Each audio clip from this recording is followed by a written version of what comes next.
You see the success, the promotions, and the big wins, but what you don't see is the 75 failed job rejections I had before I got this position that I am now, 2 failed certifications attempts that I had in the past. What about the horrible investment choices I made? See, these are the things that we're gonna get into today, so please stick around, my friend. Go ahead and like, share, subscribe, and comment, and after the theme song, we're gonna get to it. Holla.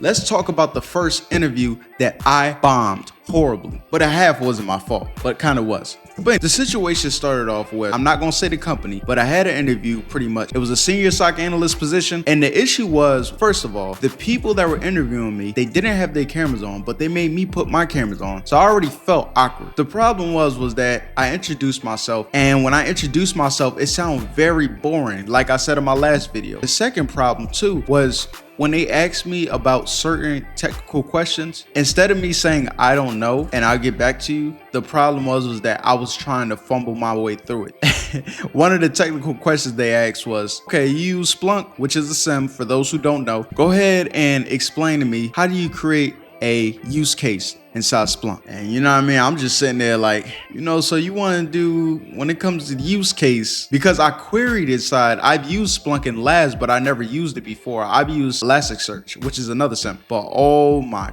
goodness. After that, you know how I knew I was done? Because after that, they was like, thank you. All right, you got any questions for us? Hey, yo.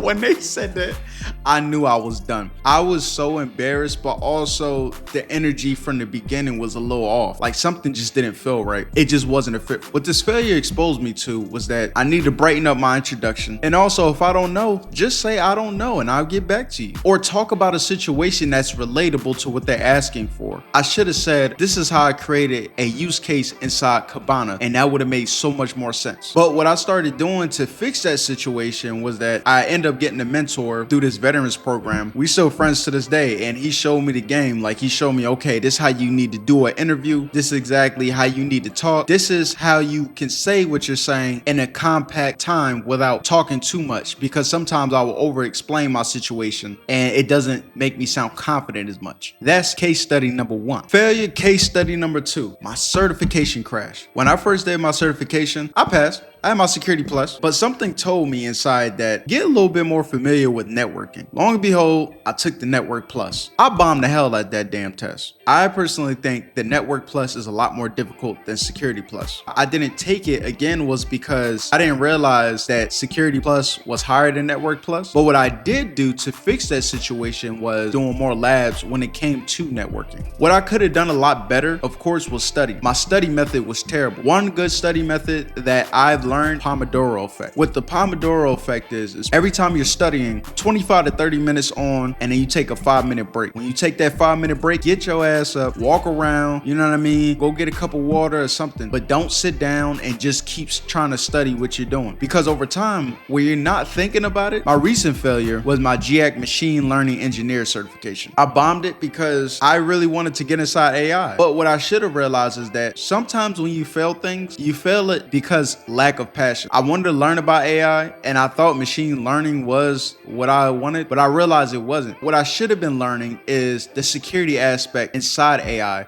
like prompt injections and different type of AI attacks. When I realized that, a light bulb clicked on. So it was a lot of things going on as well. I should have dedicated more time for that. I should have waited, you know what I mean? I got married and got settled in, and then I should have re-attempted to try to do it, but I moved along. GIAC Cloud Forensic Responder certification that I take in February, and I look forward to that.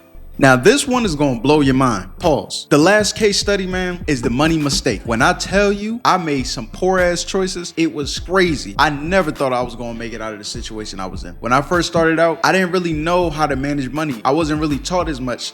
So, when you're young, they say in your 20s, you're allowed to make mistakes, which is true. I accumulated $75,000 in debt. I got a brand new SUV. I was making horrible choices when it came to stocks and crypto, and I bought everything at a high price. My credit score was jacked up. I mean, everything was bad. And what I realized from that situation was, especially when I became a civilian, I'm looking for a job. I got all this debt. So what do? I took out another loan until I got me another job. American Express, my Capital Capital One, 3 loans. It was a car. It was crazy. As soon as I paid everything off, and luckily thanks to my wife, she helped me develop a plan where she was like, okay, you make good money. The problem is that it's just your behavior with money. And once I realized that, it made it a lot simpler. So what I did the snowball effect. I took the smallest debt, paid that off, and then the money that I used from the smallest debt, I applied it to the next smallest debt, and then continuation. And you could do the avalanche method, which is the opposite, but which is pretty much you take the highest interest one and then you work your way down. But I ain't do all that. It's a mind thing where I take the small wins and then gradually increase. After I did all that, I live the most simplistic life now. Like it's crazy. What if I told you I even sold my car after? Yes, I paid my car off and I sold it to one of my friends. Got it in cash.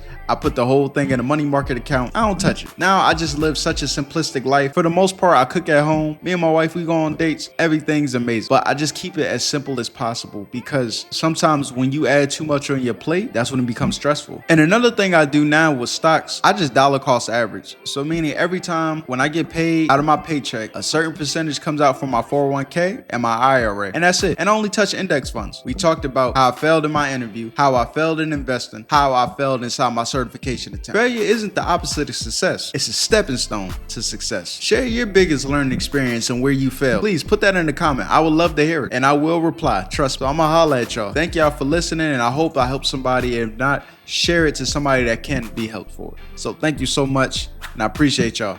Peace.